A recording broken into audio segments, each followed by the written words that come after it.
Can everyone see my screen? Yes. Fantastic. Yes.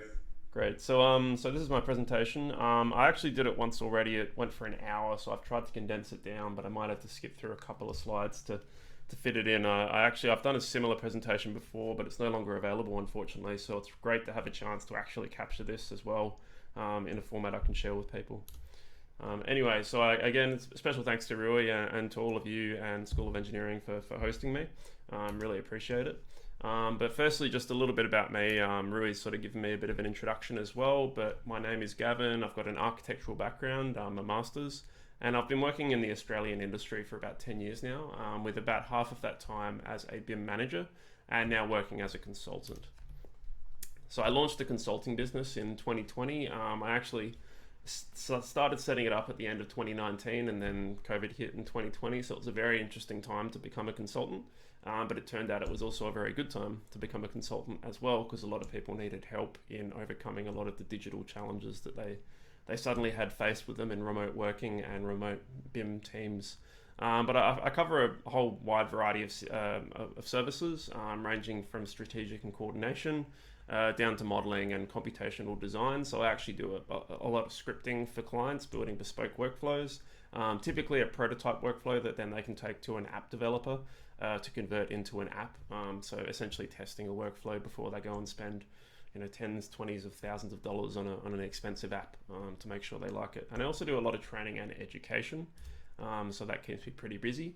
But I guess my dark side or my Batman side is my YouTube channel. So when I'm not working, I'm producing educational content on YouTube as the Aussie BIM Guru. I launched this a little bit before I became a consultant, just mostly with the motivation of improving awareness and also access to professional BIM workflows and education.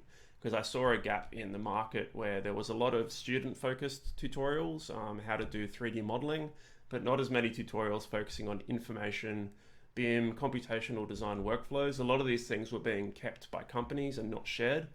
So I really decided that a lot of this deserves to be out in the open. So very carefully I began finding topics that didn't breach intellectual property of what I was doing at the time, and continue to do so. There's no ads, no monetization, just quality education. So feel free to check it out, no pressure. But yeah, I cover a wide variety of topics, but usually focusing on software. Occasionally I focus on non-software topics like assembly codes, classification systems, just to raise the overall awareness as well. And I'm starting to lecture in about 2 weeks now as well as a lecturer at the University of Sydney. So lots of things going on. But my background is predominantly managing teams or working in teams using Autodesk Revit and a little bit of Rhino 3D. I found as I've went further into my career, Rhino's had more relevance as things like environmental assessments are becoming more common. So tools such as Ladybug tools are becoming more required as opposed to just BIM itself. It was really great to see a life cycle assessment presentation, because I'm seeing that becoming slightly more relevant in Australia as well from a computational aspect. I'm aware of other platforms out there for sure, and I know that Revit doesn't dominate every market that it's in, and I think that's a good thing. I don't think we should just be using Revit. I think there's a lot of other viable platforms out there as well, some of which I've just listed. But what is BIM? So I usually just start to cap off with BIM and build up from there. I'll get through this pretty quickly because I'm sure you've probably heard this before, but to me, BIM is process, workflows, collaboration. It's how we do things, not necessarily what we do. But at the same time, it's very common, and this is something that not many people will say, but everyone always says BIM is not the tools, and it's like, sure, but they're still really important. You can't really do a lot in BIM without managing the tools and the workflows well that relate to those tools. So I still try to put emphasis on the software and how it can be implemented as well. Building, information modeling, I usually just call it building using information from models or from modeling. So each part is sort of leading towards the process of building an asset essentially. But inside this, I guess you can dismantle BIM and really look at what is a model. I think it's important to clarify that yes, a model is technically typically 3D representation, not necessarily. It could be a database, because a model is essentially a database of sorts. But we're working with data-driven models, so they're not just 3D forms that we've built in, say, SketchUp. These are things that know things about them that we can tell them. So walls know that they're walls, they know what layers they're made out of, and assuming you've populated all the data properly, they'll know things like their thermal resistance, and we can access this data computationally to get better insights and workflows out of our models. So you can look at it a bit like a Lego kit, build off instructions, and those instructions have meaning that's embedded in the model. There's many ways that we can model data or shape data in BIM. Obviously, the most basic one is the human-driven process, the person moving the things manually. Obviously, the more of this we do, the less efficient our workflows are, but there's still a lot of it out there that can be either automated or streamlined, which is one of the main goals of computation. But we also have algorithms, things like Dynamo, which essentially are like a set of instructions that we build in order to instruct our computer to do things for us. And this is roughly where most of my focus is, on algorithms, because I find that this is the easiest level for non-coders or very basic coders to understand, because let's be honest, most of us are coming into the industry not as programmers. We're finding this somewhere through our journey potentially. Maybe you find it at university, and that's great. A lot of graduates I'm noticing are getting into computational design quite early now. I myself didn't get into it until I'd been working in the industry for about 7 years. So some of us find it at very different points. But beyond this, we have hard programming, like the hardcore line-based API communication programming. And behind that, obviously the programs are written in a much more raw format, but typically we don't go right down to the point of writing fresh software. Some people do in the industry, but most of us, this is probably where we'll end up if we get quite serious about programming. And you're still technically doing computational design here, although going well beyond what a lot of people probably see it as. But what is computational design? So I guess fundamentally it's not this. A lot of people in the industry that don't understand computational design will try to say it's just the magic thing that you just press the button and the problem goes away. It's never this simple. There's always things behind every computational workflow. For example, that life cycle assessment presentation you just saw, that model where he presses the button and everything changes color. It only does that because all those objects have information that the script is looking for. So if you tell a chair it's a door, it's not going to be a chair, it's going to be a door. So the magic button isn't always quite so simple. But I really enjoy the idea that the architect is now the architect of the system, as well as the architect of the buildings. We're finding this intersection of what the architect really is. I remember when I was looking for work as a graduate, half the jobs I found were for IT system architects, and now we're not actually that far away from that being quite relevant to our industry, surprisingly. But ultimately, the application of computer-based strategies to the design process is computational design. So strategy is really important in that statement, that we're really planning out things rather than just doing them. Some of you might be aware of Moore's law. It's not as commonly known these days, but the idea is that a PC's processing power roughly would double every couple of years. I think it's not as relevant now, but it has been that way for a very long time. The point is our computers are getting very good very quickly. Obviously we all have small computers in our pockets, so it's getting pretty crazy just how fast technology is advancing, not only from a web-based perspective, but a handheld perspective, a hardware perspective. So some people might think it looks a little bit like this, that eventually the brain is going to be surpassed by the machine, and oh no, we don't need architects anymore because the robots took over. It's actually a long way away from this technically. The processing power of the brain is far above a computer's processing power still, as far as I know. At least the average computer is still below the brain's power, so we're still well behind that happening. So a lot of people worry about it, but ultimately the machine is our friend. It's here to help us to amplify our potential. So we're trying to avoid things like this because obviously the machine is being used stupidly and the people are being used wastefully as well. We're really looking for more of this symbiosis between man and machine to achieve a more efficient outcome. So I try to show computational design's value as this. It's a value add, it's not a replacement factor. One thing that computers do really well that is always worth pointing out is that they make decisions much faster than we can, because we still rely on our visual stimuli to look at things, to interpret things, even though the data comes back to us really quickly, we're still moving our eyes around at a slower speed to interpret things, and we need to look at the whole diagram to understand the context of what we're looking at. A computer can run through things much faster. So this is another really valuable aspect of computational design, that you can capture a whole workflow much more easily than you can remember a whole workflow in your brain. And of course, computers have not quite perfect recollection, but you can essentially instruct them to do very complex things very quickly. For example, calling on pi. I mean, there are people out there that can call on pi to huge number of decimals, but I'm not one of them, but my computer can. So it's nice to have that tool available when you design to do more complex things that you don't have to remember, or that you would never even want to remember. And as well as this, computers are great at repeating things, doing things over and over again. If you tell a person to do something 1,000 times, chances are they're not going to do it right 1,000 times. At some point, they're going to get bored, or they're going to make a mistake. As we always say, we're only human. But a computer is perfect at doing this. There's a well-known algorithm. Definitely recommend you look for it if you're a computational enthusiast.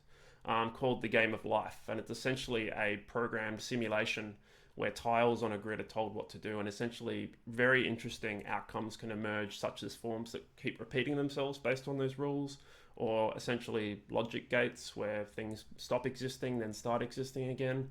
Very intriguing, but it shows that computers are fantastic at repeating very complex things that we wouldn't necessarily do, or repeating basic things to draw complex insights from. But what is visual coding? So this is probably something that I'm very passionate about, because it's been a great entry point to the industry for people looking to learn computational design. Essentially, it's not this. So this is what I call coding for coders. It's built in a way that a programmer can interact with. It's line-based. There's a lot of encapsulation, tabs, insetting lines to capture certain sets of data. It's quite complex to someone that doesn't know programming. However, something like this, visually, you could understand this relatively easily. This is a program called Scratch. It's actually being used to train kindergartners how to program. So that the kids are learning how to program now, and they're not going to learn from something like Python because it's too complex. It has complex concepts of language and mathematics that they're not really ready to see yet. But in this case, you can visually make feedback actually teach them how to program. And visual coding is a little bit like this. It's a visually responsive environment that instructs you as to what's happening as you go. It's much easier to use.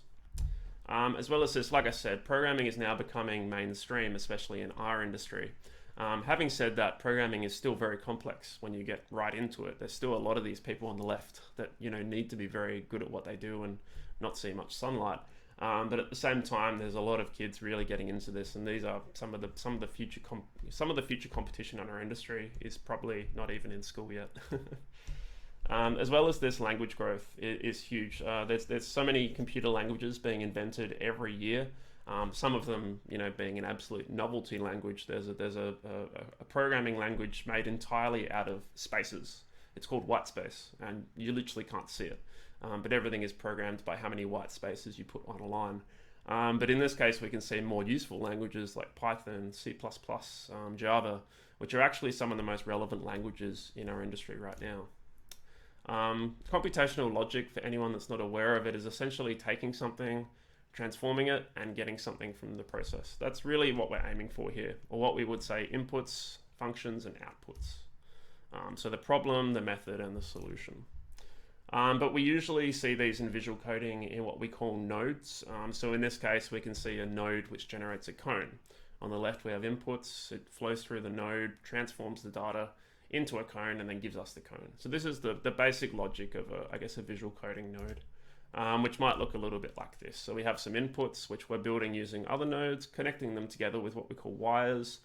Depending on which program you use, some of these terms will be different. I'm using Dynamo terminology here, which I think is almost the same as Grasshopper terminology, if anyone's used that.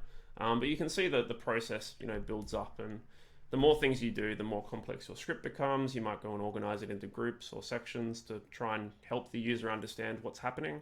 But long story short, we're always going left to right in most visual coding environments, unlike written, where you go from top to bottom. So there's a bit of a flow of data as well, which can help people understand where data's traveling. And computation is sort of everywhere in the way that we think about our design. I mean, think of this form by Eduardo Sotomayor, where essentially we are extruding and lofting forms to generate things. And we can generate these types of shapes using computation fairly easily. Obviously, having the idea is the challenge. Generating the idea is not so hard. And even things like this, the concept of a true-false boolean, is it on, is it off? We see things like patterns, repetition. These can be captured in computational logic as well. For example, when it's false, there's nothing. When it's true, it's solid. And we can turn these into algorithms that actually instruct our designs, and we can play with these and test them and draw some fairly intelligent insights out of these outcomes using other processes. But Dynamo and Revit, so Dynamo came out I think about 8 years ago, but it really hit the mainstream about 4 years ago. It's definitely not the first visual coding environment. I'll talk about one that probably was quite soon, but it's the computational design tool or environment for Revit, essentially. It does work in other programs as well, but predominantly it's mostly used in Revit.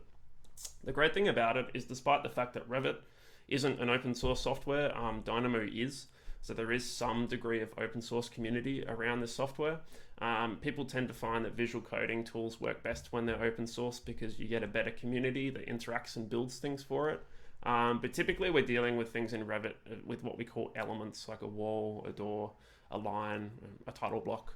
And they work with what we call lists of data, which essentially is just a group of objects together as one piece of data, which is a very common concept to most programming languages. And it supports Python. Originally it supported a module called IronPython for anyone that knows Python.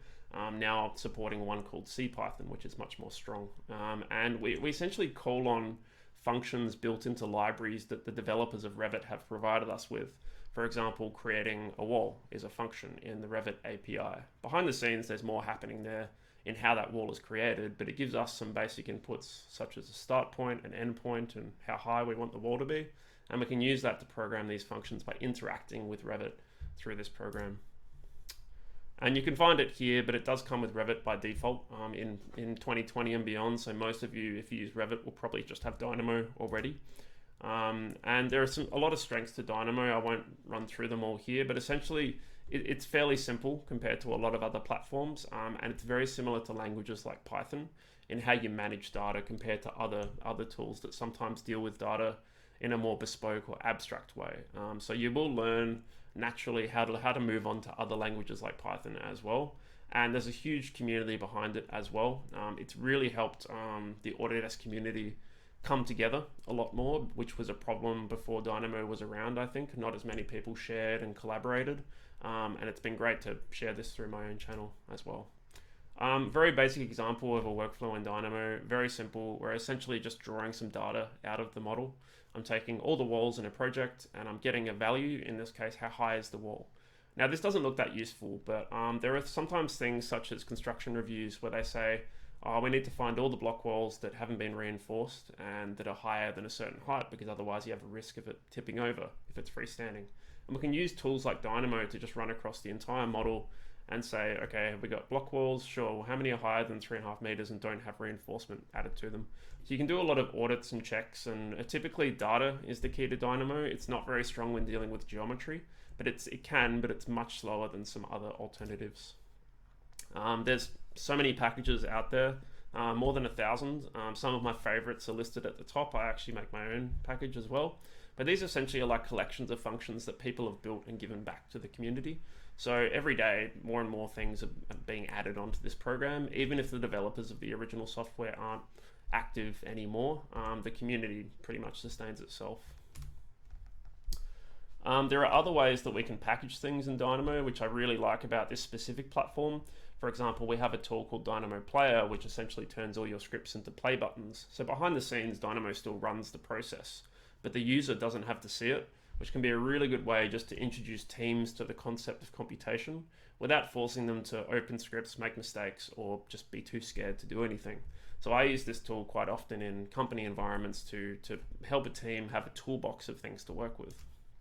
And beyond that, you can trigger things like user interfaces, which I think are really important whenever you're dealing with visual coding. A user interface, I think, is a great way to help the user understand what the script is going to do. Otherwise, they have to navigate what we call the canvas, and it can be quite a big or hard to understand element for a non-user. So a user interface can be a great way to make it look like an app, or at least feel like something like an app. There's actually something out now called Orchestra, which essentially is a cloud management solution, which allows you to store your scripts in the cloud and deploy them to your users' machines on a login basis. And I know companies starting to use this in order to just maintain and manage this at a scale. And there is also a generative design tool they added to Revit in 2021, which behind the scenes is using Dynamo as the basis. Having said that, that's probably one of the biggest weaknesses of the tool, in that, like I said, Dynamo is really not a strong geometry engine.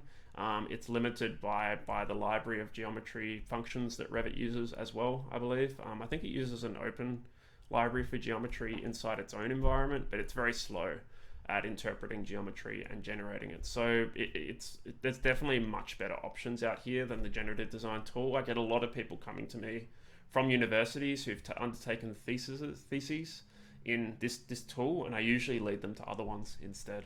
But good to be aware of it, that it exists. Some examples of workflows, and these are mostly based on delivery. In Revit, often we have to issue a set of sheets and we have to put revisions on them all. Back in the day, you had to go to every sheet, chuck a revision on it one by one, and it was very slow, very boring. Using Dynamo, I can build a tool just to add them all by selecting just a set and a revision, pressing play, and that's it. At my last firm I used this at, I reckon we probably would have saved at least a day of work every week in just not having to do this process manually, just because of the amount of drawings that we sent out every week. As well as this, Revit models can get pretty messy.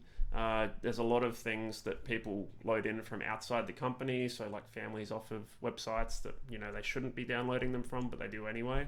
And a lot of things come in from AutoCAD files, like awkward line patterns that aren't meant to be in Revit. And Revit holds on to these, unfortunately. You can do what's called purging to get rid of some of them, which will automatically clean up some of the data. But some of it you have to do a bit of a deeper clean, and Dynamo is perfect for this. So you can see 3 targets on the left here: line patterns, filters, and view templates, which can all be targeted by Dynamo to see if they're in use, and if not, then get rid of them. You can do things like batch printing using Dynamo, so sometimes there's applications that people have developed, but maybe they're charging too much for them, and you're a small company, can't afford it, but maybe you can afford to put someone on building a script for a day.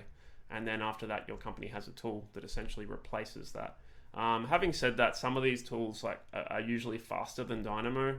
It depends on what Dynamo is doing and how well suited it is to doing it. But at the same time, I've built some tools to replace paid applications. And the great thing too is if you're the scripter, you have control over the application, essentially. Whereas if someone, if you buy a third-party tool, you don't really have control over it. So if there's a bug, you have to go contact the developer. Otherwise, if you use Dynamo, the developer's in your office. As well as this, you can do things with geometry. For example, I'm putting supports under a duct system here. I've selected one element out of a system. It's found all the elements in the system, and I've divided it using some geometric division functions, and then checked above where the slabs or the beams are in order to set the height of a unistrut family to support this system. So there are some pretty complex workflows. There are things that go well beyond what I'm showing you here as well. Having said that, Dynamo can be fun too. So for example, this was me testing out a function in 2019 where they've added the shortest distance path tool in Revit. And this is before they actually added it to Revit itself. So sometimes you get to play with some tools that maybe aren't available yet. And whilst, obviously we never, do Pac-Man in architecture, this was me testing a prototype for fire escape. So we essentially ran this across every single room in a design on every floor to find out which rooms couldn't comply with the evacuation requirements.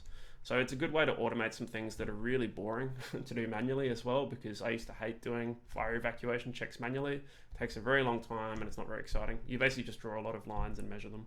Not very fun. But I guess a lot of you might also be aware of Grasshopper and Rhino, which did come before Dynamo and had a lot of inspiration. Dynamo took a lot of inspiration from Grasshopper, I would say. But it's the computational tool for Rhino 3D, and it supports various other platforms as well indirectly. It's been around a lot longer, and it has a very strong and very intelligent community. I find that because Grasshopper is more about geometric and analytical functions, the people that work on it tend to be more mathematically minded and can do much more abstract things with the platform. It's much more suited to designers. So if you're doing things like site planning or feasibility testing, this is probably the platform for you. It's very powerful, some very strong custom packages, which we call apps in Grasshopper, and it's extremely fast. So some very good strengths. If you want to get it, again, with Rhino 6 and beyond, it's available. They're on Rhino 7 now. They've just released it, I think, about 2 months ago. But you can access it for older versions here if you need. There's a website called Food for Rhino where essentially all the packages get shared by the people that build them. A couple of the really big ones are stored on different websites by their developer just to have control over them, but most of them are stored here. And then you can just install them very easily. Ladybug Tools is probably the most well-known and widely used plugin focusing on environmental analysis. Very commonly used. A lot of the work I do currently in computation is using Ladybug essentially to do things like sunlight testing, sky view factor analysis, daylight analysis, thermal radiance, loads on facades. So it's very strong. It does other things too, like wind testing, view testing, some things that I don't use it for, but I know other people do. And there's also a tool called Karumba. I haven't used it myself, but I know some engineers that have, which deals with structural optimization. And when you combine this with other generative tools to cycle options, you can find either optimal outcomes, or you can stress test your design to find if it's going to break under various conditions. I think, for example, here they're looking at deviation on a wall system, I believe, and they might also be analyzing the loads as well. In this case, I assume that the more blue loads are probably more heavily weighted by the looks of it. There's also a tool called Wallisai, which is a very strong generative design engine. It allows you to look at multiple goals at the same time, visualize them in very interesting ways. Having said that, it's very complex, but if you were going to do generative design, I'd say this should be your goal. Focus on a platform like this instead. And there's also the option to add user interfaces. One of the most well-known Grasshopper users, Andrew Human, actually developed the user interface package called Human UI. So this allows us to create very complex user interfaces compared to Dynamo, and essentially allows you to help users that don't know how to use Grasshopper still make use of the toolkits you can develop using it. Here's some examples of Grasshopper workflows. So like I said, solar analysis is something that it's quite useful for. We'll usually get a really big urban context model, which is very complex, very high level of geometry, which Grasshopper can handle because Rhino can handle it. Revit would crash. It just wouldn't be able to do it. And in this case, we're just analyzing the face of a building, but usually we go one level further and we look at the floors of apartments because we have testing criteria we have to meet where apartments need a certain number of hours of sun in the city. And the only way to really do this is to use Ladybug at the moment. You can take things like images and interpret them onto your facade, or you can store things in images. So there's some pretty interesting techniques you can use with lots of different file formats in these programs. For example, here I've just put my face on a facade by twisting the panels and picking up the light at different angles. Obviously an abstract application, but there's a lot of potential for what you can do with it. But having said that, Grasshopper scripts can get pretty crazy. This is an example of a script by Zaha Hadid. And if anyone in Grasshopper knows Grasshopper, you'll know that orange means there's an error or a warning. To me, most of the nodes look like they're orange. So it can get pretty intense pretty quickly if you're not careful. So it does pay to consider, are you working with other people? Should you be more considerate of how you lay out your canvas? For example, in Grasshopper, I try to group everything together. And the same in Dynamo too, and add little notes to help people through. But here, obviously, must be a very complex form that they're building, I would say. But there are simpler ways of looking at it too. For example, in this case, the Twist Museum by BIG is a very simple computational form to begin with, and this could be generated by just a couple of nodes in Grasshopper. Obviously from there, there's other functions to apply, such as how we stretch the window across the form, how we divide the facade into slats, but obviously something like Grasshopper would be a great way to do it. And also things like facades are very commonly built or analyzed using Grasshopper. For example, this diagrid facade by SOM was designed and optimized to have consistent panel sizes around the building. And in this case, the result is obviously something that's quite quite interesting compared to the square boxes that most of us see in programs like Revit. But there's a really great tool called Rhino Inside, which has come out officially in Rhino 7, but was around in the beta for about 2 years. And it essentially puts Rhino inside other programs. So it doesn't run over the top of the program, it's inside the program. So they actually rewrote Rhino from the ground up in order to allow it to work this way. It's pretty amazing. And it puts Rhino into Revit, which means we've got Grasshopper and Revit as well. So Dynamo still has some use from a workflow perspective, but I find that for geometry, I'm mostly dealing with Grasshopper.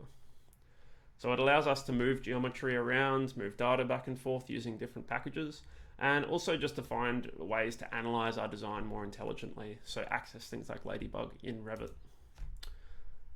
So essentially, when you load it in, you get a toolbar that lets you essentially boot up Grasshopper straight away in Revit, and it's talking to Revit straight away too.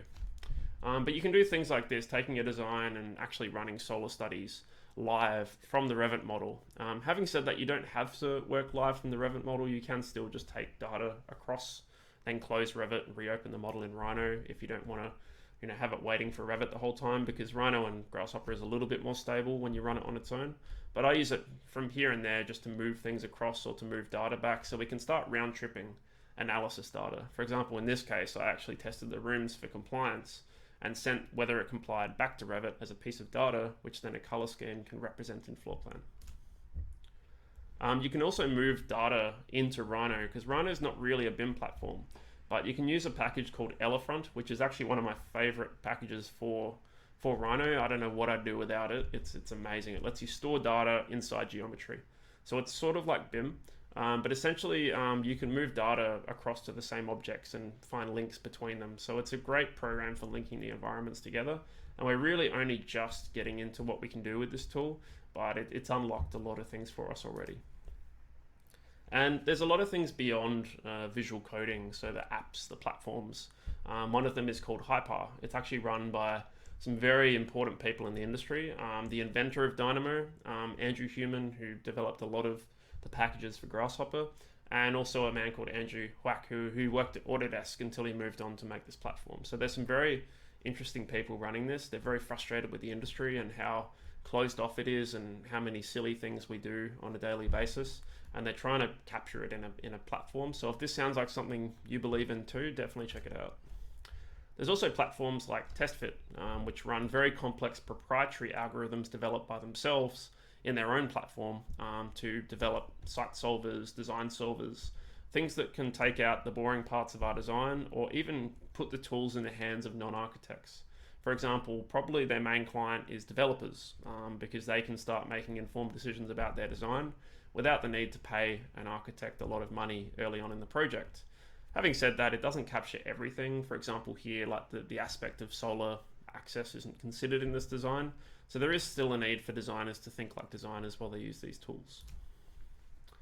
And there's things beyond this too, such as mass motion. We're now obviously in the era of COVID-19. Pedestrian simulation is something that will become quite important quite quickly. And tools like mass motion can run complex algorithms across our model to simulate how people should behave in them based on the geometry. So there's some pretty complex applications out there beyond the visual. And of course, artificial intelligence, machine learning and deep learning as a subset of machine learning are still mostly just being marketed and not really being shared, but they will hit the industry pretty hard pretty soon, I reckon. So keep an eye on these fields. But which one should you learn is something I get quite often. I usually recommend that it depends on your platform. ArchiCAD, you can use Grasshopper or Marionette, which is built into ArchiCAD. Blender, there's a platform called Fairshock and one called Tissue. And also if you're in Allplan, there's one called Visual Scripting. But if you're in Revit, you can use Dynamo. If you're in AutoCAD, you can use Revit. It's just a little joke there. Now, if you're using AutoCAD, it's okay. You can actually use Dynamo in AutoCAD if you know how. There's some ways to plug into AutoCAD as well, but maybe use Revit. So between Grasshopper or Dynamo, there's not really an easy answer if you're trying to choose. I would say just learn the one that you need the most, but maybe aim to learn a bit about both if you use both platforms that they work best in. But like I said, Dynamo is really for Revit users looking for a simple approach or a simple access to visual coding from a BIM perspective. Whereas Grasshopper is for Rhino users, designers, complex geometry, complex mathematics. If you're doing sites or competitions, this is the tool for you. How would you get started is usually the second most common question I get asked. I actually started learning Dynamo only about probably 4 years ago now. And I must say, when I first started, I gave up a lot. Because I'd go and do a tutorial, copy the tutorial, and it would work. Then I'd go to do something different, and it wouldn't work, and I wouldn't know why, because all I did was follow someone else's tutorial. What really helped me was finding a problem I needed to solve. So I had the pressure to solve it, and I had the context to solve. And that helped give me something that I could measure. The trial and the error was more present. I could tell when it was working or when it wasn't. But I didn't need to follow someone else's tutorial to figure that out. I was testing and playing and learning, and I find that's sometimes the best way to learn. If you can find something you actually need to solve, it'll be more fun and more rewarding when you actually do. But before you leap into these platforms, you really need to learn more about the base platform you're talking to. So if you're using Revit and say you don't know how to build a family, maybe you should learn those things first before you move on to the next tool, because it can be hard to go back once you go into computational programs. You look at the programs in a different way, and sometimes things might seem slow and boring and stupid. For example, building a family, you can't really automate that using Dynamo. But people I know that went into Dynamo very early come back to me and say, I want to automatically put a family together. And I go, you're looking at it all the wrong way. Like, there's ways to automate steps, but if you don't know that process, it's hard to computationally design it. As well as that, I mean, this goes for nearly anything you're trying to learn. Just don't rush. I notice people are trying to catch up. They're trying to rush into learning something. It doesn't tend to work. You'll tend to trip over and, end up back where you started. So do the crawl, walk, run, fly. Try to build yourself up until you get to the point where you're comfortable flying. As well as that, there's a lot of bugs in computation. It's not just all roses. It's very rare you'll build a script and it just works. Most of the time there'll be bugs, there'll be frustration. You'll have to go on Google, look for answers. Sometimes someone might help you. Sometimes you might look for an answer and no one's actually answered the question before. So it can be frustrating, but over time you'll learn to sort of troubleshoot and solve bugs. And I think tutorials are helpful to guide and give you ideas, but sometimes. So whilst I run a tutorial channel, I encourage people not just to use my channel for their learning. I say, find your own problems too, and take what maybe you learned from what I showed you and do something different with it. Find a way to expand on what you know.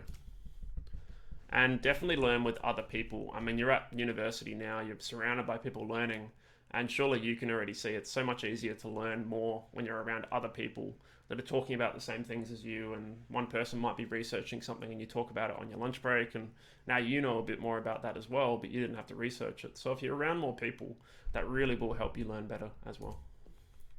And of course, there's a lot of user groups around the world as well. Obviously, we're mostly meeting digitally now because of COVID. But at least before that, we used to get together and, get in rooms and share our workflows together. We do it now online, but hopefully one day we'll be back in physical rooms again. And pretty much nearly every country in the world has a user group. Most cities have them as well, nearly every capital city. So definitely check out either Dynamo or computational user groups. And be ready to accept criticism. A lot of people in computational design are very passionate about it, which means they have strong opinions. And there's lots of ways to do things. Some ways are better than others. And I try to usually put my work out there in the hope that someone will show me a better way to do it. And I think that's something to be ready for. And learn about managing data before you learn about managing shapes and doing the really exciting stuff. Learn about lists and data structures because they become very important very quickly. And there's a lot of program limitations you'll run into, especially if you use Revit. There are just some things in Revit that we can't do because the programmers that developed Revit haven't made it available to us. For example, some of them are really silly, like we can't create a ceiling using Dynamo. I mean, it's crazy. We can make a floor, we can make a wall, can't make a ceiling. Just for some reason, it's a floor in the other direction, right? It should be simple. But because of the way that Revit's written, they're still working on giving us access to that from a API perspective. There's a lot of learning resources out there. So for Dynamo, there's a primer, like the Wikipedia of Dynamo, essentially. And then there's a forum, which is very active, and lots of people go there to post their problems. And of course, channels like mine out there, there's more as well that I'll share too. And I will be releasing some courses. I've had to add another week onto that release day, unfortunately, just because had a few IT problems that meant I couldn't work on my courses for a few days. But one of my first courses will be Dynamo. It'll probably be a subscription platform. I'll try to make it affordable compared to the competition, because I know most courses aren't very affordable around the world. And there's other people out there too, like definitely check out John Pearson's work if you really like Dynamo. He makes one of the most useful packages in Dynamo called Rhythm, but they're on Twitter, and I find this is actually where most people in architecture are on these days. LinkedIn is good, but Twitter is really where most of the programmers and the computational designers live. And there's people like the Revit kid, who's typically focused on Revit, but now moving into Dynamo, and he's got his own platform as well. So there's a lot of people sort of trying to guide people like me. And just general channels out there as well, some which you might recognize there. Grasshopper is a little bit different to get started with. There's all the advice I said about list management, learning with other people. It's all relevant. But in addition to this, like you definitely need to learn more about Rhino 3D before you jump into Grasshopper. Most people will just go straight through Rhino into Grasshopper because they're using Rhino to use Grasshopper. It's better to stop and just look around Rhino a little bit, see what tools are available, because some things are actually really easy to do in Rhino rather than write a script for. So sometimes, you might do something in Grasshopper and build a big script, and someone comes over and goes, there's just a command to do that whole thing. So it's pretty crazy if you skip those steps. And as well as that, geometry is very important to learn about in Rhino. There's a lot of classes of geometry. For example, NURBs or NURB surfaces or non-uniform rational B-splines is what it stands for. They're very different to, say, a mesh, which is built out of triangular faces. And dealing with those geometry classes is very different depending on what you're doing. So it's good to learn about that first. And it's really good to learn about the basics before you jump into the really complex tools. Even if this is the only thing that you want to use, you just want to do Ladybug environmental analysis, still learn about the basics first, because chances are at some point you're going to have to use them, and it would be pretty embarrassing if all you know how to do is use Ladybug and then you need to do something really basic but you don't know how. It's better to focus on picking those things up first. And don't forget about Rhino Inside. If you're a Rhino and a Revit user, this might be a great way to connect those two platforms. And Grasshopper's got some learning resources as well. It has a primer as well. It's I think it's a little bit out of date, but it's quite a good read. And this is how I learned Grasshopper to begin with. I learned a series by the creator of Grasshopper. This series is very old now, but still very relevant. He just takes you through a 14-step basic exercise that teaches you the principles of how to navigate and use Grasshopper. And there's a good YouTube channel and course platform called Parametric House. It's quite an expensive course platform, but it's a good one. But he releases some of his free content on his YouTube channel as well. And there's other YouTube channels. Again, YouTube is just a huge place to learn these days. If you're not using it for education, definitely consider it. There's a lot of good stuff and a lot of bad stuff, so you do need to filter. But a lot of what I learned just comes off YouTube tutorials these days. And beyond this, you've got programming languages. I've almost finished, and I'll probably go on over time, sorry, but I'm almost done. So Python and C#, C++, some of these languages sort of are extensions to these programs. So most people developing in Dynamo and Revit, for example, this might be their journey. Dynamo and then a bit of Python, which works inside Dynamo, but you'll get to a point where you might want to build apps and add-ins and things that are easier to deploy across a company scale. And this is where you'll need C++ instead. Having said that, there are some uses for C++ in Dynamo and Visual Basic and C# in Grasshopper. So you can go back to these platforms with some more advanced knowledge as well, because these programs are essentially written in these languages. Revit is written in C++ as far as I know, and Dynamo is talking very directly to Revit. But if you don't use C++, you use Python. Python talks to Dynamo, which talks to C++ in Revit. So it's more distant and takes longer as a result. There's also a Dynamo Python primer to teach you about the basics of Python in Dynamo, which is really useful. I actually learned a little bit from here as well. And there's a great presentation by the San Francisco Computational Design Institute, which was a really useful presentation, even just to learn a little bit about Python itself as a programming language. There's a guy called Tede Hakopian. He actually came to my channel very early in his learning journey, and he's went well beyond what I'm doing now with these programs. He's deploying Dynamo across, I think, a 200 plus person company, and he's developing apps. He's doing a lot of things. He's making web applications. It's pretty amazing how far people can go beyond where they begin. But he's got some great classes on Autodesk University. Definitely worth checking out just if you're interested in BIM and BIM management. Here's an example of computational design mixed with BIM management and some pretty amazing outcomes as a result. And definitely check out Sean Page's GitHub torsion tools if you do get into C++ for Revit. He's got a lot of great examples that are annotated really well that show how you could build an add-in, but obviously once you've learned more about C++. And there's a guy called Paulo Ferreira. He doesn't talk about computational design, but the reason I put him here is he speaks in Portuguese to a lot of people, and he talks about a lot of different things, including myself. I'm on here somewhere in his big list of podcasts. But if you're interested in BIM and architecture, I find that he goes through a lot of really relevant topics. Definitely worth checking him out. There's also some tools that sort of work in the middle of these things, like visual versus application. There's a platform called PyRevit, which lets you essentially build applications in Revit by writing them in Python instead. There's also some other platforms like Orchestra, and there's one called Dynamo by a Russian company that let you put your Dynamo scripts on your toolbar instead. So you can build things that look like applications, but behind the scenes they're not actually. And you can also develop your own custom packages to share with other people. So if you've made some really good functions, it might be worth considering packaging them and releasing them for people. If you work in a company, be careful. You can't usually just go and share things for free if you built them at your company. Make sure you get approval, otherwise you're probably breaching your contract. But I myself built my own package while I worked as a consultant, and being the owner of my own business, I gave myself permission. There's a primer again. There's a section in the primer to develop a package, so there's a lot of information out there.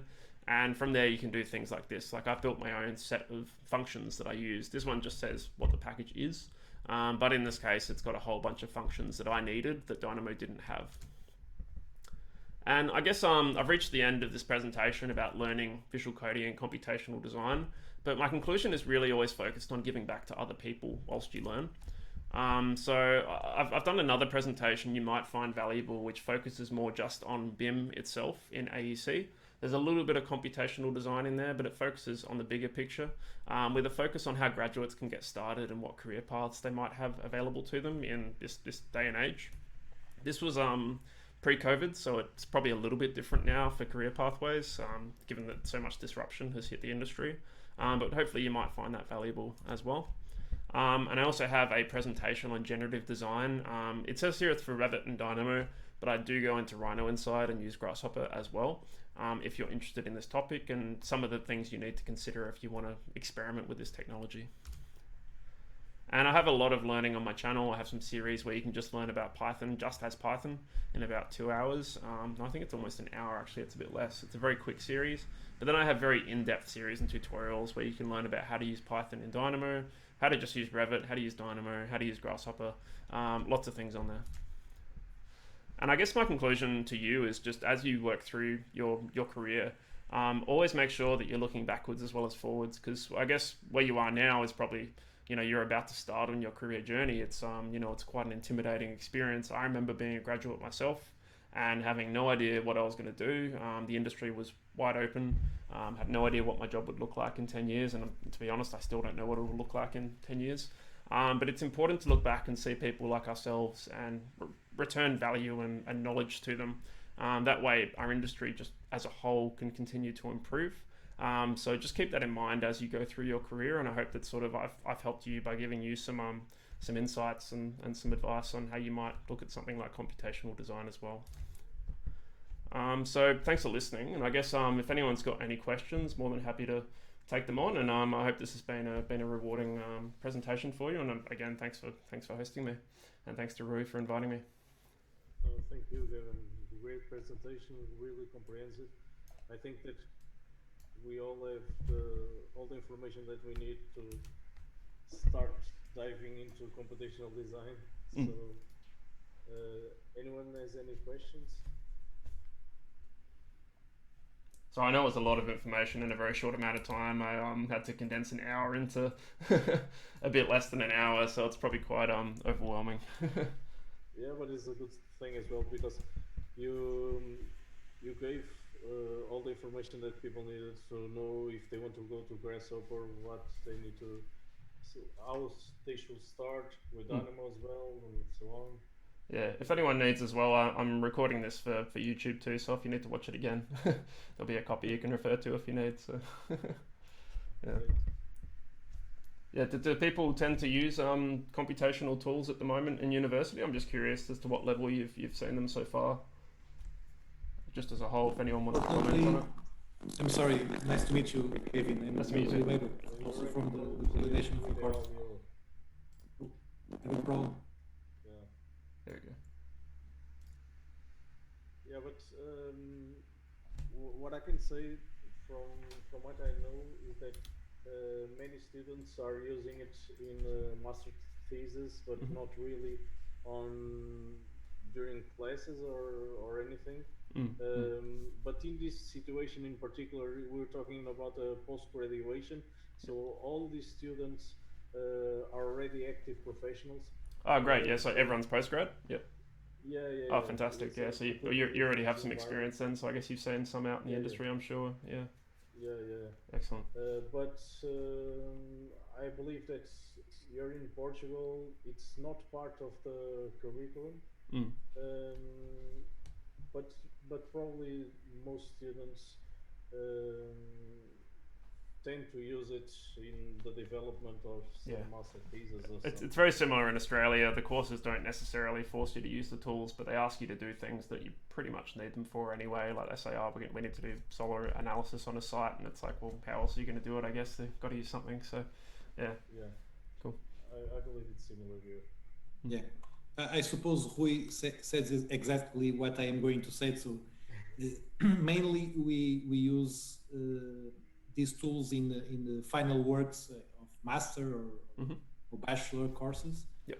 but unfortunately not yet on disciplines of the courses. That's one step further that we should take as soon as possible. But unfortunately, it's not so easy to change things in this curriculum. Yeah, well, one of the challenges, I guess, is I know universities don't typically focus as heavily on workflows that you might use in say documentation or some of the more less exciting phases of a project from an engineering or a design perspective. But that's sometimes where the computational tools deliver.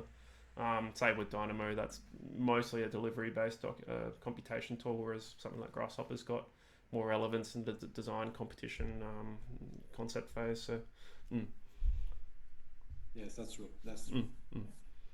Cool. Oh well, I'm glad to hear that people are all studying up and finding bits and pieces of computation here and there. And I know probably not all of you are, enthusiastic about computation. So I appreciate your patience with my very computationally focused presentation. So, yeah. No, Kevin, it was very interesting.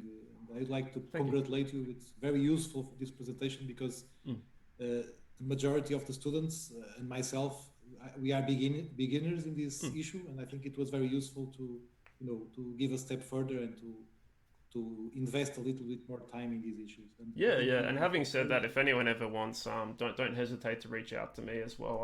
I'm on LinkedIn and got an email, and you can comment on YouTube. I think I've got a 100% response rate on YouTube so far, which is a fair bit of work. But I try to help wherever I can, even if it's just general career advice.